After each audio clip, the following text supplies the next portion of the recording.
खेल होने वाला है देश में, खेला होवे खेला, क्या खेला होवे वो देखना है, वो बताएंगे हम, बंगाली भाषा में ही बताएंगे। जब भारत सरकार 5 लाख से ज्यादा लोगों से नहीं डर रही, जो दिल्ली के चारों तरफ डेरा डालने बैठे हैं, जिसने पक्के मकान सड़कों के ऊपर बना दिए, तो आपका क्या खेल करेगी सरकार, वो हम बताते हैं क्या होगा बंगाल के साथ में। वे एक मुट्ठी चावल मांगते हैं आपसे, आप उनसे भाव की बात करो कि 1850 रुपए जो भारत सरकार का भाव है वो कब मिलेगा हमारे। जिस खेत में हम बैठे हैं ये चावल का खेत है, इसका रेट है 1850 रुपए, 18 रुपए 50 पैसे किलो, ये सरकारी रेट है। जब आपसे वोट मांगने आए तो वो जरूर मांग लेना उनसे। इसी के लिए बैठे हुए हैं दिल्ली में कि एमएसपी पे, मिनिमम सपोर्ट प्राइस पे देश में कानून बने। अगर वो बंगाल का किसान है, आसाम का किसान है, वो कर्नाटक का किसान है, उसका धान भी उसके कम रेट पे ना खरीदा जाए, उसकी जो दूसरी फसलें हैं वो भी कम रेट पे ना खरीदा जाए। अभी आपके साथ में क्या होगा, जो उत्तर प्रदेश और आसपास के क्षेत्र में हुआ है, वो हुआ है कि 10 साल पुराना ट्रैक्टर आप नहीं चला सकते, 10 साल पुराना पंपिंग सेट आप नहीं चला सकते। आपके यहां 15 साल का होगा भी, 15 साल में जो भी डीजल से चलने वाला सिस्टम है आपका, वो आपके यहां पे बंद है। आपके साथ में क्या होगा जब सरकार, भारत सरकार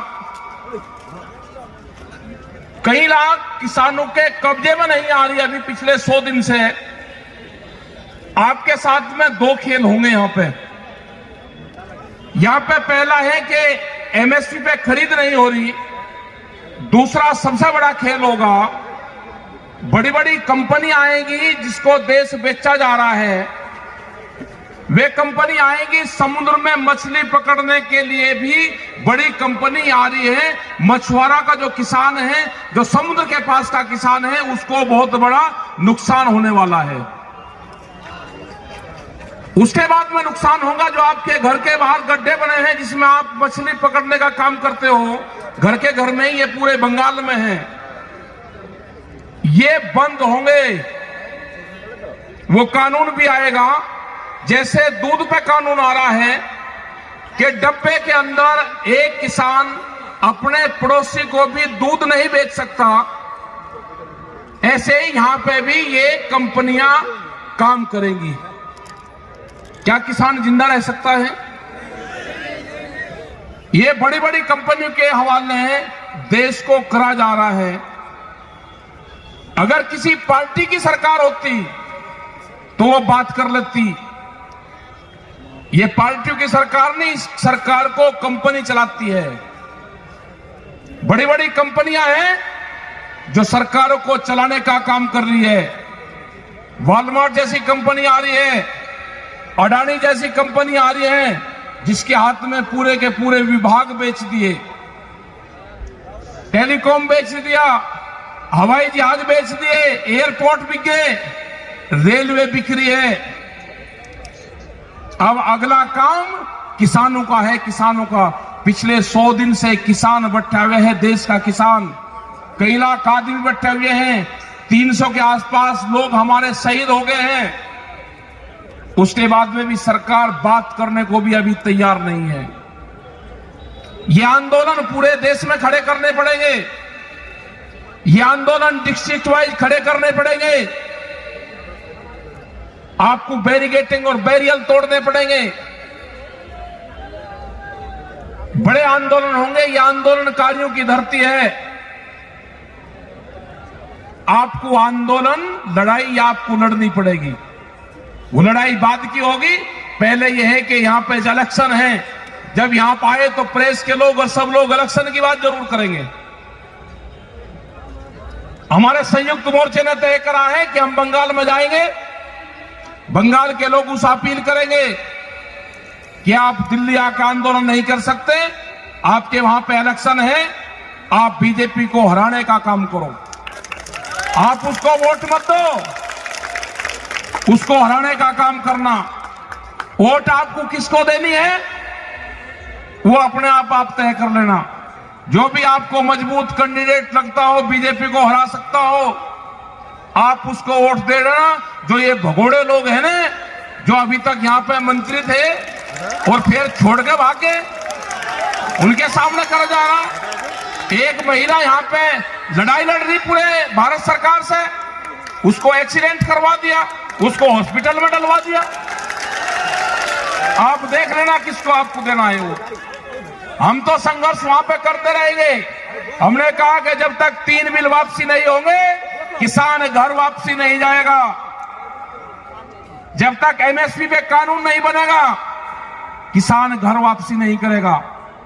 एमएसपी पे अगर कानून बनेगा तो यहां से भी चावल पैदा करने वाले किसान को 1850 रुपए अगर कोई भी खरीद करेगा, या सरकार खरीद करे या कोई व्यापारी खरीद करेगा आपके गांव से, तो उसकी रसीद आपको देगा पक्की 1850 रुपए से कम पे वो खरीद नहीं कर सकता।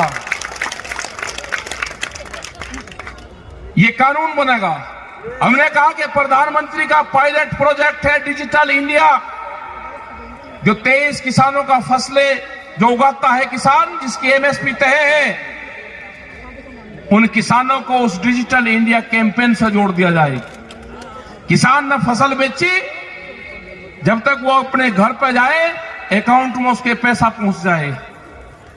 किसान को उससे नहीं जोड़ोगे, किसान की फसलों को लुटाई करोगे।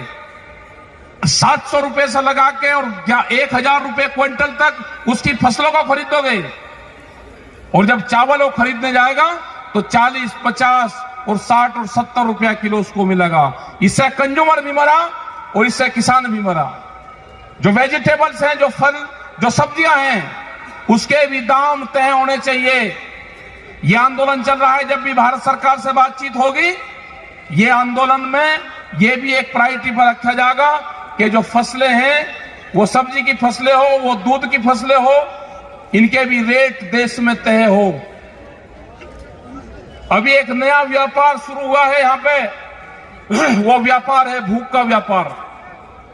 जो हमारी माताएं बहनें बैठी है, अगर ये सोना पहनती थी तो एक सर्वे हुआ, ये सोने का इस्तेमाल एक साल में 17 बार करती हैं।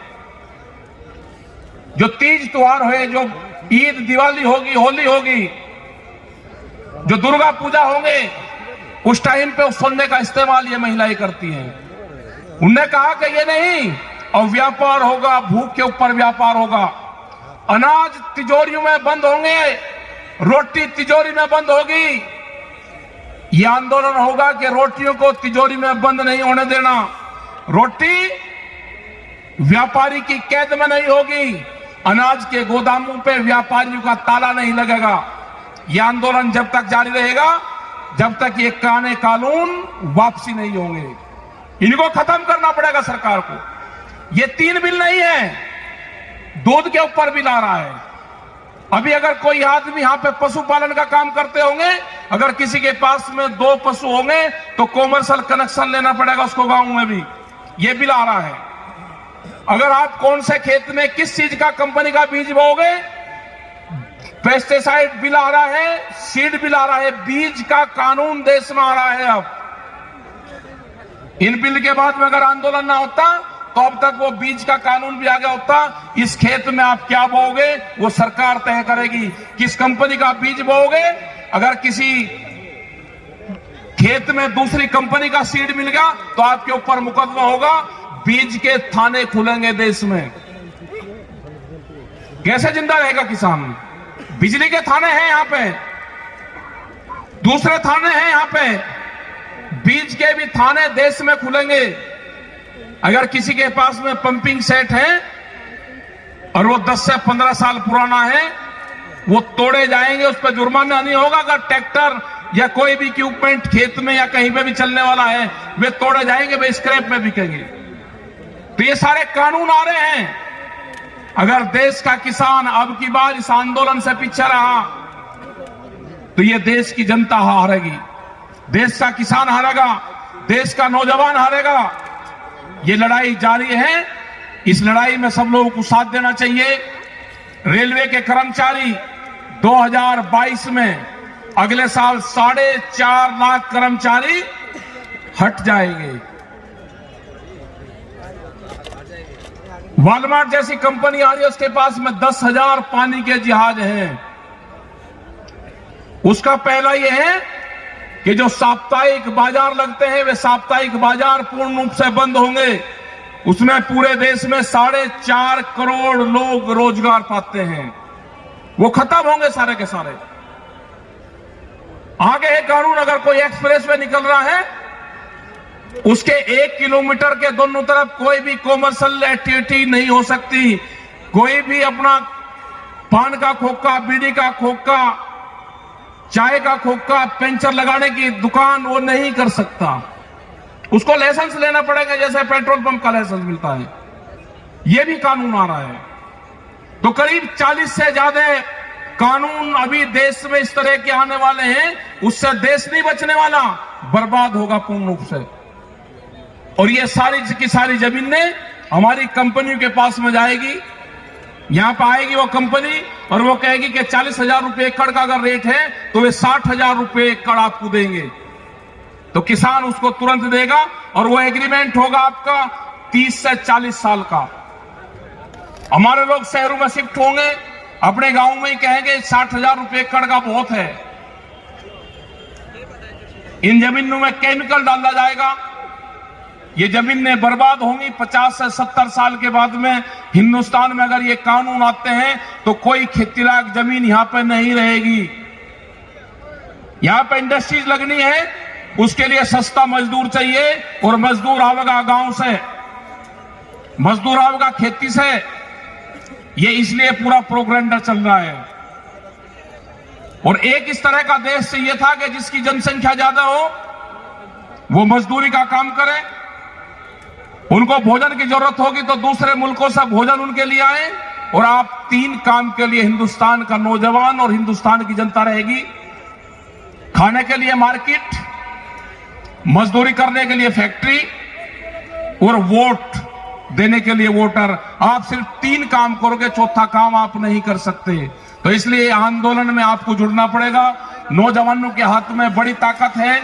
आप सब नौजवानों को देश के खड़ा होना पड़ेगा, जुड़ना पड़ेगा। आपने इस टाइम तक बातचीत सुनी, आपका बहुत बहुत धन्यवाद। आप वोट मत देना, उसको वोट मत देना, संघर्ष करो। वोट नहीं देना उसको, संघर्ष आपको करना पड़ेगा। इनको यहां से बैरंग भगा दो। दिल्ली में हम बैठे हुए हैं, इनकी तलाश में है। यहाँ पे ये सरकार, वहां से दिल्ली सरकार 1.5 महीने से गायब है। पता चला कि बंगाल में गई। हमारे पूरे संयुक्त मोर्चे के लोग, राज्यपाल जी हैं, हमारे लीडर यहाँ पर बैठे हुए हैं। हम आए हैं उनको तलाश करने, कहीं आपको मिले तो पकड़ के ये जरूर पूछ लेना उनसे। तो धन्यवाद। जय हिंद, जय बंगाल।